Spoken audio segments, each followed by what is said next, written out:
दोस्तों, आज की इस वीडियो में हम आपको देव आनंद के बारे में बताने वाले हैं।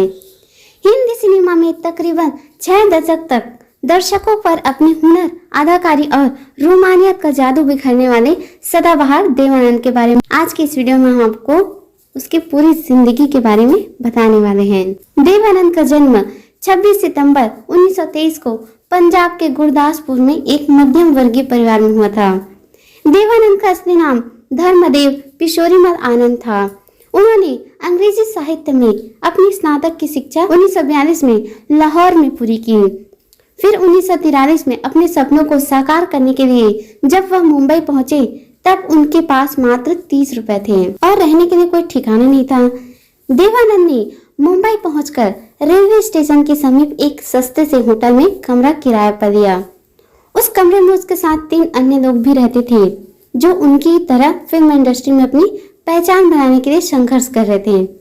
देवानंद को पहला ब्रेक 1946 में प्रभास स्टूडियो की फिल्म हम एक से हैं मिला। हालांकि फिल्म फ्लॉप होने से दर्शकों के बीच वह अपनी पहचान नहीं बना सके।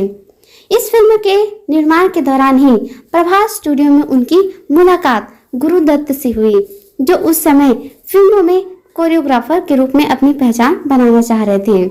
देवानंद को पहली नौकरी मिलिट्री सेंसर ऑफिस में एक लिपिक के तौर पर मिली, जहां उन्हें सैनिकों द्वारा लिखी चिट्ठियों को उनके परिवार के लोगों को पढ़कर सुनाना पड़ता था।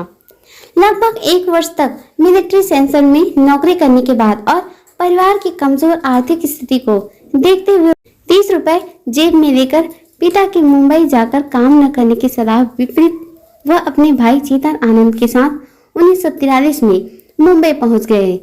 चेतन आनंद के साथ देव भी भारतीय जन नाट्य संघ इंस्टा से जुड़ गए।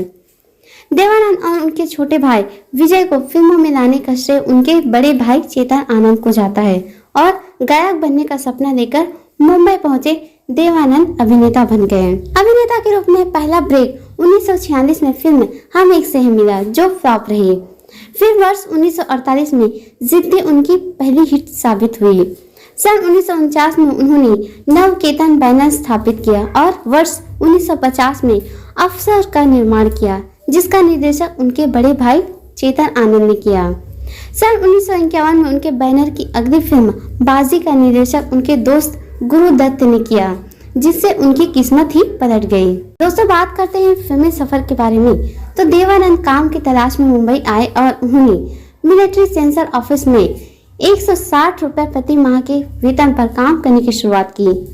शीघ्र ही उन्हें प्रभात टॉकीज एक फिल्म में हम एक से काम करने का मौका मिला और पूना में शूटिंग के वक्त उनकी दोस्ती अपने जमाने के सुपरस्टार गुरुदत्त से हो गई। कुछ समय बाद अशोक कुमार के द्वारा उन्हें एक फिल्म में बड़ा ब्रेक मिला।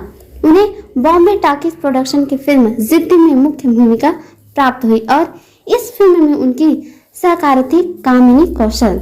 ये फिल्म 1948 में रिलीज हुई और सफल भी हुई। 1949 में देवानंद ने अपनी एक फिल्म कंपनी बनाई, जिसका नाम नवकेतन रखा गया। इस तरह अब वो फिल्म निर्माता बन गए। देवानंद साहब ने अपने मित्र गुरुदत्त का डायरेक्टर के रूप में चयन किया और एक फिल्म का निर्माण किया, जिसका नाम था बाजी। ये फिल्म 1951 में प्रदर्शित हुई और काफी सफल भी हुई। इसके बाद देवानंद साहब ने कुछ भूमिकाएं निभाई जो नकारात्मक शेड लिए। जब राज कपूर की फिल्म आवारा प्रदर्शित हुई, तभी देवानंद की राही और आंधिया भी प्रदर्शित हुई। इसके बाद आई टैक्सी ड्राइवर, जो हिट साबित हुई। इस फिल्म में इनके साथ ही कल्पना कार्तिक, जिन्होंने देवानंद साहब के साथ विवाह किया और 1956 में इन्हें एक पुत्र हुआ, जिसका नाम सुनील आनंद रखा गया। दोस्तों, बात करते हैं देवानंद और सुरैया की प्रेम कहानी की। तो 1948 के साल में जब देवानंद 25 वर्ष के थे, उनकी और 2 फिल्में प्रदर्शित हुई।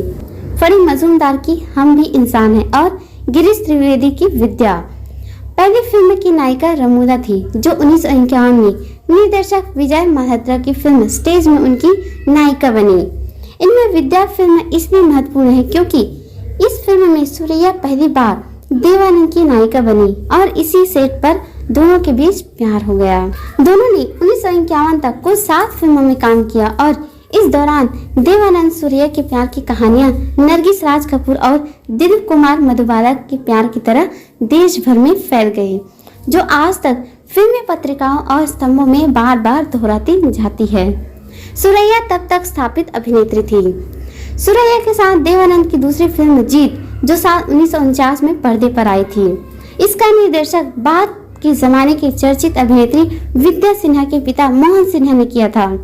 इसी साल शायर, नमूना और उद्धार फिल्मों का प्रदर्शन भी हुआ था।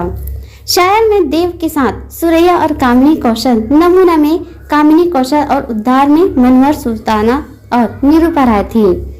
सुरैया और देवानंद कुछ अड़चनों की वजह से शादी नहीं कर पाए, लेकिन उनकी मोहब्बत के चर्चे आज भी होते रहते हैं। दोस्तों, बात करते हैं देवानंद की राजनीतिक सफर के बारे में। तो सिनेमा जगत में सदाबहार माने जाने वाले देवानंद साहब ने कभी राजनीति में भी कदम रखा था।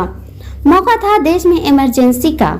जून 1975 में तत्कालीन प्रधानमंत्री इंदिरा गांधी ने जब देश में आपातकाल लगाने का ऐलान किया, तो देवानंद ने फिल्म जगत के अपने कुछ दोस्तों के साथ मिलकर उसका पुरजोर विरोध किया था।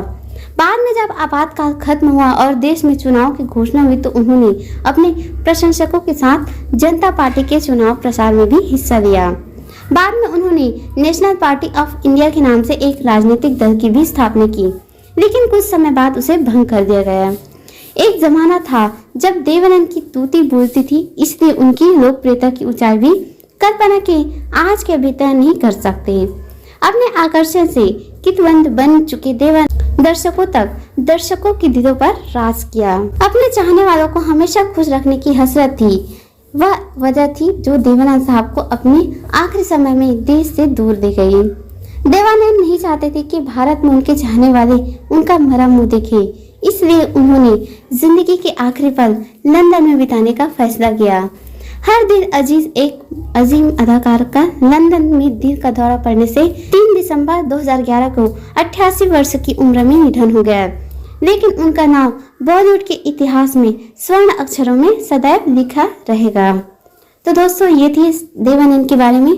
आपको यह वीडियो कैसी लगी कमेंट कर जरूर बताइए। मिलेंगे नेक्स्ट वीडियो में, तब तक के लिए जय हिंद।